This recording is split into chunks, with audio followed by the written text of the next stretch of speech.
Hello बच्चों, very good morning to all of you. आज हम लोग लेक्चर नंबर 5 लेकर आए हैं कोऑर्डिनेट ज्योमेट्री का, जिसमें हम लोग ये पढ़ेंगे कि कोऑर्डिनेट ज्योमेट्री को ट्रायंगल्स के फॉर्म में कैसे यूज किया जाता है। अगर किसी ट्रायंगल में इसके क्वेश्चन दिए जाएँ तो कैसे दिए जाएंगे। तो ट्रायंगल का यूज़ हम लोग करेंगे और इसमें on the basis of distance and coordinate हम लोग फाइंड आउट करेंगे कि यह ट्रायंगल कैसा है, आइसोसेलेस है, राइट एंगल ट्रायंगल है या इक्विलेटरल है। तो ट्रायंगल्स के बेसिस पे जो क्वेश्चन बनते हैं इससे उसको हम लोग समझते हैं। तो हमारे पास बेसिकली इसके 3 या 4 टाइप से क्वेश्चन बनते हैं। सपोज दैट सबसे पहले हम बात करेंगे आइसोसेलेस ट्रायंगल का। ठीक है, आइसोसेलेस ट्रायंगल में क्या होता है, अगर हम बात करें आइसोसेलेस ट्रायंगल की तो इसमें क्या होगा, इसमें 2 साइड्स आर इक्वल। ठीक है, तो सबसे पहले हम ट्रायंगल की बात करते हैं। एक ट्रायंगल ये होता है, एक ट्रायंगल कुछ ऐसा है और एक ट्रायंगल ये है। आपको समझ में आ गया होगा कौन सा ट्रायंगल है ये। A B C, A B C and A B C. इसकी सारी साइड्स इक्वल है, इसमें 2 sides are equal and third side is different.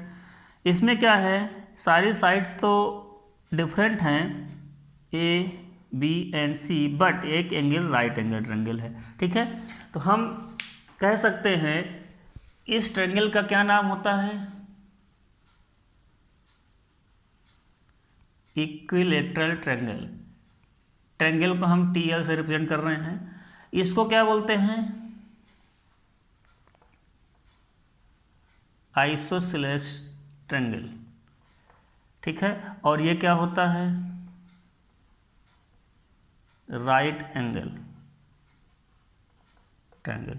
ठीक है, तो एक होता है इक्विलेटरल ट्रायंगल, एक होता है आइसोसेलेस ट्रायंगल और तीसरा होता है राइट एंगल ट्रायंगल। अब इसमें क्वेश्चन कैसे बनते हैं उसको समझते हैं। सपोज दैट आपके पास 3 पॉइंट्स दिए होंगे।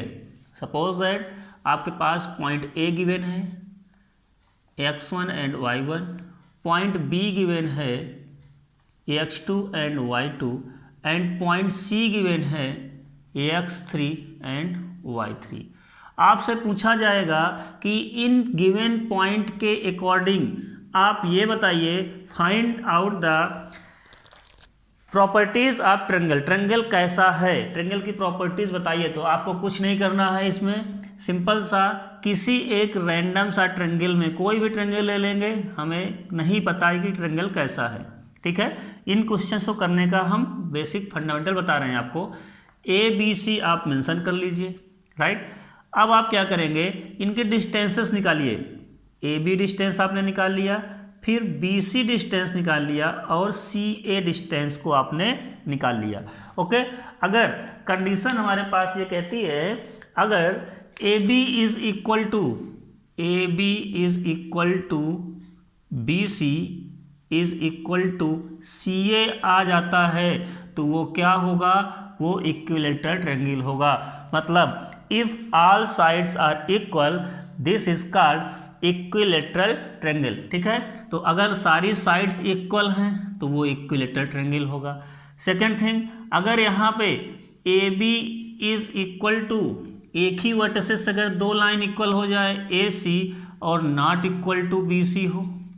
सपोज दैट 2 साइड तो इक्वल है बट तीसरी साइड नहीं इक्वल है, तो वो क्या होगा, आइसोसेलेस ट्रायंगल होगा। नेक्स्ट इज, यहाँ पे ए b not equal to a c हो या बी सी और not equal to c a, तीनों साइड आपस में इक्वल नहीं है, बट एक कंडीशन फॉलो हो रहा है। फॉलो ये हो रहा है, a c square is equal to a b square plus b c square. अगर ऐसा आ जाए तो वो क्या होगा, राइट एंगल ट्रायंगल होगा। बस आपको इन्हीं 3 क्वेश्चंस को याद करने हैं, लर्न करने हैं, इन्हीं के बेसिस पे क्वेश्चन पूछे जाएंगे। तो फंडामेंटल हमारा यही है, जब भी ट्रायंगल के क्वेश्चन आएंगे तो ट्रायंगल के क्वेश्चन पे आपको कोऑर्डिनेट ज्योमेट्री में कैसे यूज करना है। तो सिंपल सा फंडा है, इसमें आपको केवल और केवल डिस्टेंसेस को निकालनी है, D1 D2 and D3 means AB BC and AC या CA को आप निकालिए। अगर तीनों साइड इक्वल आती हैं इक्विलेटरल ट्रायंगल हम कह देंगे। तीनों साइड इक्वल का मतलब this equal to this equal to this. अगर दो साइड्स इक्वल आती हैं, एक साइड नॉट इक्वल होती है, this equal to this but this is not equal, तो यहाँ पे क्या होगा, आइसोसेलेस ट्रायंगल होगा। और तीनों साइड्स नॉट इक्वल हैं, तीनों साइड्स नॉट इक्वल हैं बट ये कंडीशन फॉलो हो रही है, hypotenuse square is equal to AB square plus BC square, तो वो क्या होगा, वो सिंपल सा राइट एंगल ट्रायंगल होगा। तो आपको केवल ट्रायंगल्स की प्रॉपर्टीज बताना है, उसका नेम बताना है, क्वेश्चन ऐसे पूछे जाते हैं, राइट। ओके, तो नाउ हम क्वेश्चन करेंगे। The question is this, question है हमारा, so that the point A, and -a, -a and -√3a, √3a are vertices of an equilateral triangle. Find its area। मतलब आपके पास 3 पॉइंट्स गिवन हैं, आपके पास 3 points given हैं और 3 पॉइंट्स में आपको ये पूछा गया है कि आपको ये रिप्रेजेंट करिए, शो करिए कि ये एक इक्विलेटरल ट्रायंगल है। इक्विलेटरल ट्रायंगल है, इसका मतलब आपको क्या करना है, तीनों साइड्स को इक्वल प्रूव करना है। अगर तीनों साइड्स इक्वल प्रूव हो जाती हैं तो वो क्या होगा, इक्विलेटरल ट्रायंगल होगा। बाद में उसका एरिया भी फाइंड आउट कर लेंगे। एरिया आपको निकालना हमने सिखाया है इक्विलेटरल ट्रायंगल का, फर्स्ट लेक्चर पे ही, सेकंड लेक्चर पे ही बताया था, ठीक है। तो सबसे पहले हमारे पास एक ट्रायंगल है, क्वेश्चन आप देख लीजिए। इस ट्रायंगल पे हमें पता है coordinate of A, B and C। A के कोऑर्डिनेट क्वेश्चन पे दिए हैं, क्या है, A, B के कोऑर्डिनेट हैं -a एंड -a और C के कोऑर्डिनेट हैं √3a, माइनस का है ये, एंड √3a, राइट। आपको ध्यान देना है ये √3 केवल 3 पर ही है, A पर नहीं है, ये गलती मत करिएगा, ठीक है। अब क्या करना है आपको, देखिए सबसे पहले हमें अगर इसको इक्विलेटरल प्रूफ करना है तो इक्विलेटरल प्रूफ करने के लिए AB is equal to BC is equal to CA हमें प्रूफ करना होगा। अगर हमने ये प्रूफ कर दिया तो दिस इज इक्विलेटरल ट्रायंगल होगा, ठीक है। और जब एरिया निकालेंगे तो उसमें हमें साइड पता चल जाएंगे, तो हम इसका एरिया भी फाइंड आउट कर सकते हैं। तो नाउ यहाँ पे सबसे पहले हम निकालेंगे AB। व्हाट इज AB, देखते हैं। AB is equal to √ of, हमें मालूम है डिस्टेंस फार्मूला गिवन है, डिस्टेंस फार्मूला होता है √ of x2 - x1 whole square plus y2 - y1 whole square, right. यहाँ पे किसी एक पॉइंट को x1 y1 मान लो, किसी एक पॉइंट को x2 और y2 मान लो। तो हमने x1 y1 लिया और इसको x2 y2 लेते हैं। तो यहाँ पे लिखिए a माइनस यहाँ पे माइनस है, फार्मूले का माइनस तो ऑलरेडी आया हुआ है, जब इसको लेके आएंगे यहाँ पे -a1 है तो a x2 - x1 भी क्या है, निगेटिव है, तो ये प्लस हो जाएगा, प्लस y2 माइनस और -y1 मतलब ये माइनस में है तो ये भी प्लस हो जाएगा स्क्वायर। इसको सिंप्लीफाई करेंगे वो कितना आंसर आएगा, आएगा आपका √ of 2a square plus 2a square, means 2a square, ये 4a स्क्वायर आ जाएगा, √ ऑफ 8a स्क्वायर। तो आपकी जो वैल्यू आएगी 8 का हम रूट निकाल सकते हैं, कैसे निकालेंगे, 2 × 2 × 2। तो यहाँ पे वैल्यू फाइंड आउट हो चुकी है a और 2a √2, ठीक है। ऐसे कुछ वैल्यू फाइंड आउट हो जाएगी, राइट। तो ये वैल्यू फाइंड आउट हो चुकी है, हमने यहाँ पे वैल्यू निकाल लिया है 2a √2 या √ ऑफ 8a स्क्वायर, ये भी सफिशिएंट था, ठीक। अब हम निकालेंगे किसकी वैल्यू, निकालेंगे BC की value. BC is equal to यहाँ पे क्या है, दिस एंड दिस को हम x1 y1, इसको x2 y2 ले लेते हैं, ठीक है। √3 ऑफ ए, ये माइनस में था और ये माइनस माइनस प्लस हो जाएगा, a whole square plus √3 of a plus a whole square. इसको सिंप्लीफाई करेंगे। इसको सिंप्लीफाई करने के लिए आपको पता है कि ये √3 ए है और ये ए है, तो यहाँ पे कितना आ जाएगा, ये √3 + 1 आएगा। तो सिंपल सा इसका हम होल स्क्वायर ओपन ही कर लेते हैं। इसको ओपन करेंगे 3a² प्लस a² प्लस यहाँ से कितना आ जाएगा, ये आएगा a² 2 होता है, तो यहाँ पे माइनस आएगा, -2√3a²।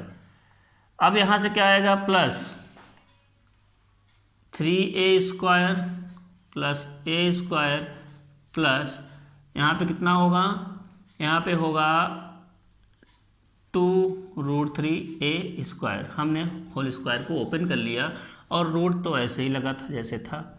तो यहाँ से ये वैल्यू और ये वैल्यू कैंसिल आउट हो चुकी है। 3 एक 4 और ये वैल्यू मिलाकर यहाँ पे √8a² फाइंड आउट हो जाएगा। तो इसकी वैल्यू भी √8a² फाइंड आउट हो चुकी है, राइट। अब हम लोग आएंगे किसमें, CA में आएंगे। CA निकालना है। CA निकालने के लिए हमको क्या करना पड़ेगा, minus of √3a minus a whole square plus √3a minus a whole square, ठीक है। तो माइनस ऑफ दिस, ये वैल्यू आ चुकी है, तो यहाँ से जब इसका स्क्वायर ओपन करेंगे तो ये 3a² plus a² plus 2√3a² and plus इसका स्क्वायर करेंगे 3a² plus a² minus 2√3a² find out होगा। इससे ये कैंसिल आउट होगा। इसकी वैल्यू भी अंडर रूट में 8a² फाइंड आउट हो जाएगी। आई होप ये आपको समझ में आ चुका होगा। सिंपल सा सिंप्लीफिकेशन है। इसमें हम एक्सपोनेंशियल फॉर्म जो होता है उसको केवल सॉल्व कर रहे हैं, ठीक है। क्वाड्रेटिक इक्वेशन को होल स्क्वायर कर रहे हैं और कुछ नहीं कर रहे हैं, ठीक है। तो यहाँ पे 8a² आया, तो 8a² हम अंडर रूट ऑफ 8a² इसको लिख सकते हैं। ये भी 2a√2 होगी, 2a√2 होगी, ठीक है। तो ये वैल्यू आपको दिख रही है। यहाँ से क्या वैल्यू फाइंड आउट हो चुकी है, यहाँ पे हमने कैलकुलेट कर लिया है कि AB, यहाँ पे क्या आया है, AB is equal to BC is equal to CA is equal to under root of 8a²। इसका मतलब ये हुआ कि जब सारी साइड्स इक्वल हैं तो आपने प्रूव कर दिया this is equilateral triangle, right. तो ये हमें प्रूव करना हमें आ चुका है। हमने इसको प्रूव कर दिया है कि एक क्या है, इक्विलेटरल ट्रायंगल है, ठीक है। इसके बाद हमें इसमें एक चीज़ और प्रूव करना है, इसका एरिया क्या होगा। तो अगर एरिया आपको निकालना है तो आपको मालूम है कि जब भी किसी इक्विलेटरल ट्रायंगल का एरिया निकालते हैं उसके लिए फार्मूला क्या होता है। फार्मूला हमने आपको लास्ट वीडियो से बताया था। किसी भी इक्विलेटरल ट्रायंगल का एरिया क्या होता है, एरिया होता है √3/4 area of equilateral triangle is equal to √3/4 side square. इसको हम साइड स्क्वायर भी कह सकते हैं। तो यहाँ पे वैल्यू पुट कर दीजिए √3/4 और साइड कितना है, साइड है √8a² का होल स्क्वायर। √3/4 इंटू 8a², क्योंकि किसी नंबर का रूट भी है उसका स्क्वायर भी है तो वो नंबर इटसेल्फ फाइंड आउट होता है। 4 से ये मल्टीप्लाई होगा, 4 डिवाइड होगा, 4 2 ज़ा this, 2√3a² is the answer, ठीक है। तो आपको इसे वैल्यू फाइंड आउट हो चुकी है। इसमें हम लिख सकते हैं यूनिट स्क्वायर, जो भी यूनिट होगी, सेंटीमीटर होगी तो सेंटीमीटर स्क्वायर होगी, मीटर होगी तो मीटर स्क्वायर, किलोमीटर होगा तो kilometre square. This is your answer. तो ट्रैग्नोमेट्री में ट्रायंगल में कोऑर्डिनेट ज्योमेट्री का ऐसे ही यूज होता है। ठीक है, अब आपको सपोज दैट इसी में सो दैट क्वेश्चन ये हो सकता था, so that this is isosceles triangle. ठीक है, तो आप कर सकते थे आइसोसेलेस ट्रायंगल अगर उसने बोला है तो आपको क्या करना होगा, इसमें आपको दिस साइड को प्रूफ कर देना है इक्वल, और तीसरी को डिफरेंट साइड प्रूफ कर देना है, मतलब अलग साइड है, तो वो क्या होता, आइसोसेलेस ट्रायंगल होता। अगर इसमें राइट एंगल ट्रायंगल बोला होता तो आपको क्या करना होता कि आपको तीनों साइड्स इक्वल हो भी सकती हैं, नहीं भी हो सकती हैं, ये तो अलग तरीका है, अगर हैं तो वो देखा जाएगा, बट तीनों साइड इक्वल कभी नहीं होंगी राइट एंगल ट्रायंगल में। ठीक है, क्यों नहीं होंगी, क्योंकि राइट एंगल ट्रायंगल में हमेशा तभी पॉसिबल है जब ट्रिपलेट होगा, मतलब तीनों साइड क्या होंगी, अलग अलग होंगी, तीनों साइड अलग अलग होंगी, उस केस में राइट एंगल ट्रायंगल पॉसिबल होता है। तो तीनों साइड अलग अलग प्रूफ करने के बाद हमको एक फार्मूला और प्रूफ करना पड़ेगा, hypotenuse square is equal to base square plus perpendicular square के इक्वल होगा, सम के इक्वल होगा, तो वो राइट एंगल ट्रायंगल होगा। ऐसे क्वेश्चन से पूछे जा सकते हैं। तो बेसिकली हमने किया क्या है, बेसिकली हमने डिस्टेंस फार्मूला का ही यूज किया है। तो आपको डिस्टेंस फार्मूला का यूज करके पहले उनके डिस्टेंस को कैलकुलेट करनी है। अगर डिस्टेंस कैलकुलेट हो जाएगी तो उनके एरिया या उनकी प्रॉपर्टीज सब कुछ कैलकुलेट हो जाएगा। Okay okay, now question number 2। हमारा क्वेश्चन नंबर 2 है, क्वेश्चन में ये गिवन है, prove that the points a is equal to -3, 0 and b is equal to 1, -3 and c is equal to 4, 1 are the vertices of an isosceles right angle triangle।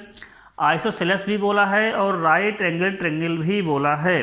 Find the area of the triangle. ठीक है, अब isosceles right angle triangle का मतलब क्या होगा, मतलब ये होगा कि हमें अभी नहीं मालूम है ये कैसे कोऑर्डिनेट हैं। हम अभी रैंडमली एक ट्रायंगल बना लिए हैं और उसमें पॉइंट को रख दिए हैं, हमें अभी नहीं पता है कि ये कैसा है।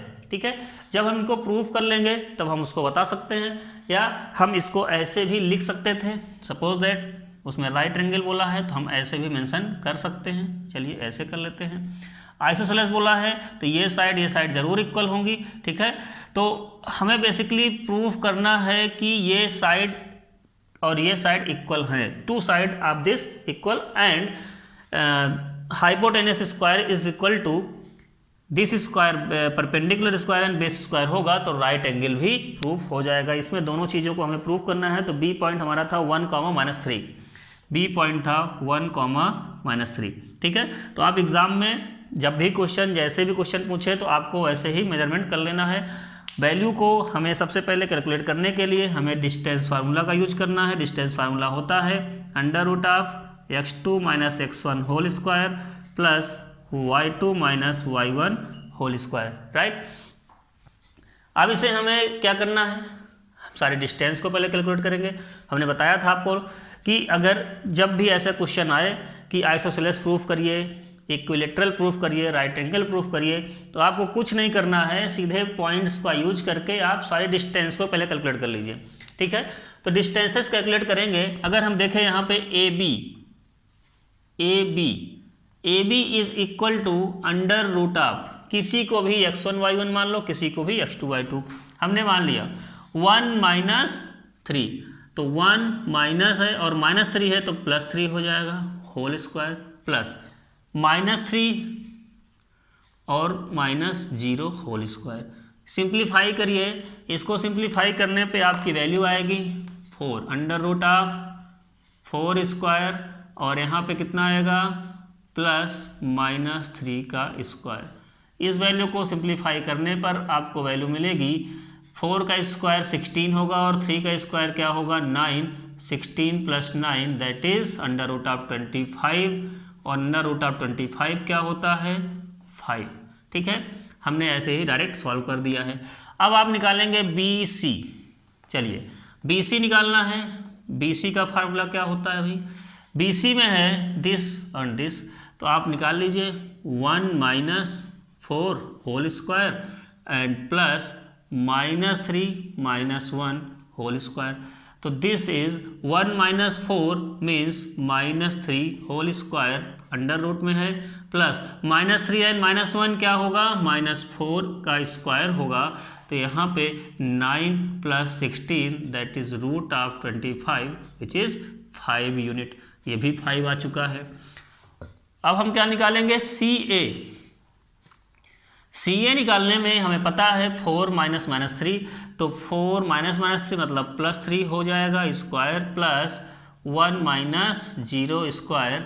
दिस इज 4 +3 7 का स्क्वायर मतलब 49 और +1 दिस इज √50 और √50 को आप लिख सकते हैं √25 × 2। 5 को आप बाहर ले लीजिए और √2 बचा रहेगा।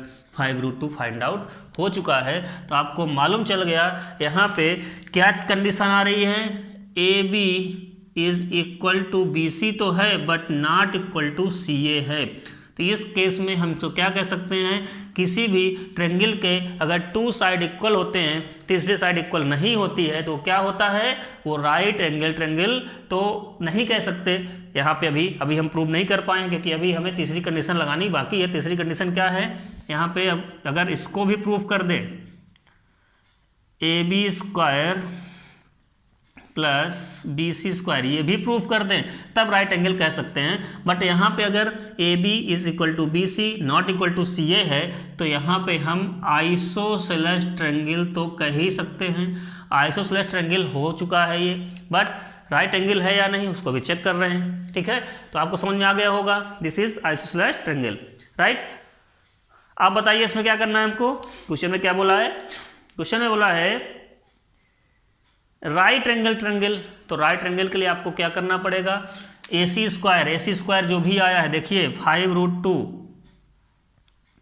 इसका स्क्वायर क्या AB² मतलब 5² प्लस BC² 5² के इक्वल है। चेक कर लेते हैं, लेफ्ट हैंड साइड में अगर इसको स्क्वायर करेंगे 25 × 2 दैट इज आएगा कितना 50 और राइट हैंड साइड में स्क्वायर करेंगे 25 + 25 तो ये वैल्यू भी 50 आ रही है। इसका मतलब ये कंडीशन भी फॉलो हो रही है। तो ये एक आइसोसेलेस राइट एंगल ट्रायंगल होगा। हमने बताया आपको कि अगर केवल आइसोसेलेस प्रूफ करना है तो 2 साइड को इक्वल प्रूफ कर दीजिए। अगर आइसोसेलेस राइट एंगल प्रूफ करना है तो इस कंडीशन को भी प्रूफ होना पड़ेगा। तो आपको 2 कंडीशन अप्लाई करनी पड़ेगी। अगर दोनों प्रूफ हो चुकी हैं तो वो आइसोसेलेस राइट एंगल ट्रायंगल होगा। मतलब ये साइड और ये साइड आपस में इक्वल हैं, उसके साथ साथ ये एंगल भी 90 डिग्री होगा, राइट।